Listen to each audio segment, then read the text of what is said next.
Hey there, everybody. Today I wanted to talk about a real important subject matter that comes up that buyers ask 100% of the time. And that is when we're driving through subdivisions and we're looking at homes, the first question that they're going to ask me when they kind of start liking what they see is, are there restrictions for this neighborhood? And is there an HOA? Now, what they're really trying to get down to the bottom line is asking like, hey, Marilyn, can I park my boat here? I have an RV. Can I put that in the backyard? Or I want to build a shop. Am I going to be able to build a shop? Well, then I'm going to have to actually go and find those restrictions and share that with them and say, hey, here's a copy of the restrictions for the neighborhood. You can read through these and here's what's allowed and here's what's not allowed. Now, not all realtors are created equally, and not everybody is going to do due diligence. So usually when a property is listed for sale, the restrictions are going to be attached, so we can easily do that. But if not, I'm going to have to go online and pull them if I don't have the abstract. Now, when I'm talking about an abstract, this is what one looks like. They're these big, fat books.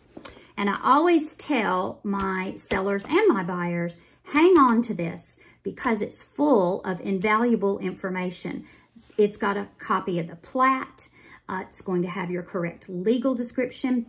And more importantly, it's going to have the covenants and the restrictions that are filed for that subdivision. So we're going to be able to read through and look at that. Now, this really just happened in my own neighborhood, and a buyer moved in and did not know about any restrictions, and they put up a fence and it was not done correctly. So now, you know, after the fact, we've got some upset homeowners, and we've got buyers that say that they didn't know and that the restrictions were not in their abstract. Now, this is my personal abstract, and I did find the restrictions, which are in here. So let me just share with you what it does say, just to give you an idea, that prior to construction of a home, no fence may be erected further than 2/3 from the rear property line. After construction of the home, no fence may be erected beyond the front wall of the residence except courtyards.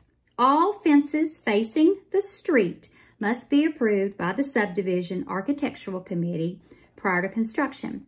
All fences between homes must be shadow boxed. This restriction shall not be applicable to any fence constructed by the developer. So right there, that tells me that if you are putting up a fence in Canal Place subdivision and it's going to be on the sides between other homes, it's going to need to be a shadow box fence.